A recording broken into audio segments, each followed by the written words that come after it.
Politicians చూసి సినిమాలు తీసేవారు. ఇప్పుడు పొలిటీషియన్ సినిమాలు చూసి పాలిటిక్స్ చేస్తున్నారు. కాదని చెప్పండి.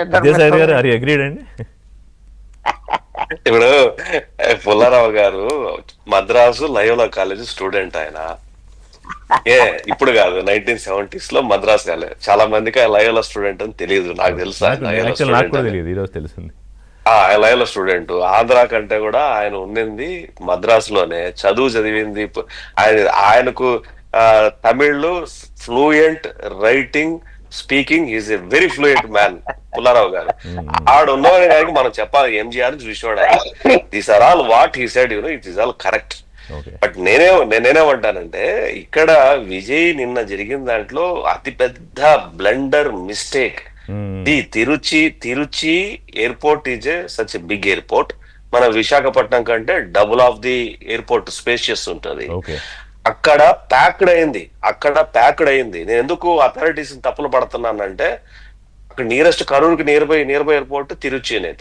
అది తిరుచి, శ్రీరంగం, తిరువావూర్, నాగపట్నం అండ్ కరూర్. ఈ 5 ప్రాంతాలకు the biggest airport is Trichy. ఇక్కడ ప్యాక్ అయింది విజయ్ రాక కోసం.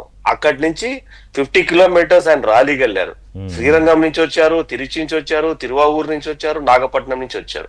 ఒక్కసారిగా 7,000, 8,000, 10,000 ఉన్న క్రౌడ్ అప్పటి వరకు విజయ్ రాక మునుపు, ఎప్పుడైతే ఆయన ర్యాలీకి వచ్చేసి సభకు జాయిన్ అయ్యారో ఒక్కసారిగా క్రౌడ్ పుష్ చేసింది. ఒక 20,000 మందిని పుష్ చేసింది. వెహికల్స్, జనాలు. ఒక్కసారిగా ఆ వెయిట్, అంత వెయిట్ తట్టుకోవాలంటే చిన్న విషయం కాదు అది. ఆ ఇరుకైన సందులు ఒక్కసారిగా పుష్ చేయడం వల్ల ఏంటంటే, ప్రజలు ఎక్కడికి వాళ్ళు అక్కడ చిన్న సందు దొరికినా ఎక్కారు. దాంతో గోడ పడిపోయింది. గోడ పడిపోతే తోపులాట మొదలైతే విజయ్ వరకు వచ్చింది. ఈ లోపు అంబులెన్స్ వచ్చింది. అంబులెన్స్ పంపించారా లేదా అనేది నేను ఐ డోంట్ థింక్ ఎవరు పంపిస్తారు అనుకోను. అంబులెన్స్ చెప్తున్నా, సోషల్ మీడియాలో జరిగే చర్చ ప్రస్తావించారు. అయితే అక్కడ కరెంట్ తీసేశారు. That is a blunder mistake. ఎవడో బుద్ధున్నోడు ఎవడైనా పోల్స్ ఎక్కారట కదా చాలా మంది.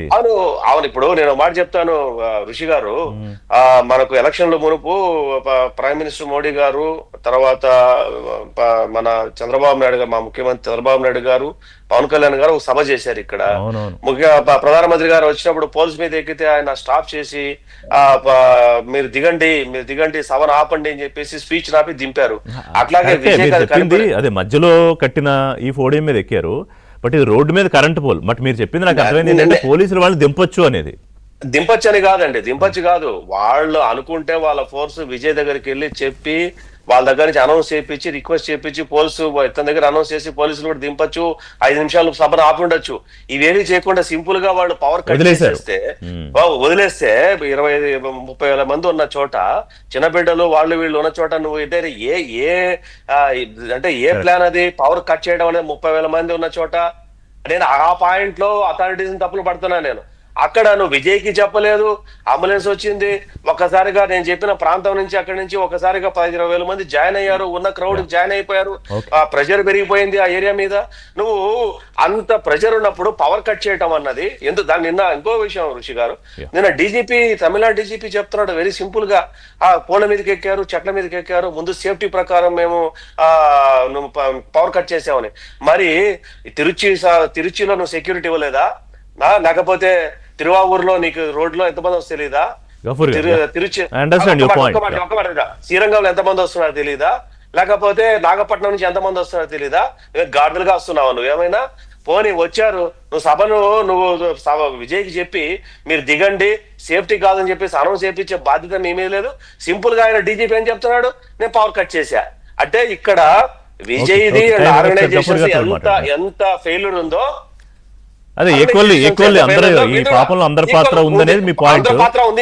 గఫూర్ గారు, ఇప్పుడు దీని మీద అందరూ రాష్ట్రపతి దగ్గర నుంచి అందరూ బాధపడ్డారు. ఇందాక మీరు ఎలా సంతాపం తెలియజేశారు, అందరూ తెలియజేస్తారు. సో దట్ లీగల్గా ఇప్పుడు అమిత్ షా గారు as a central home minister ఆయన నివేదిక అడిగారు. అలాగే సిబిఐ కావాలని టీవీకి అడుగుతోంది. ప్రభుత్వం యాక్సెప్ట్ కమిషన్ వేసింది. ఎన్హెచ్ఆర్సీ కూడా టీవీకి వాళ్ళు వెళ్ళారు. సో ఏంటి ఇప్పుడు దీని నుంచి ఏ డ్రా చేస్తారు, ఏం అర్థం చేసుకోవాలి?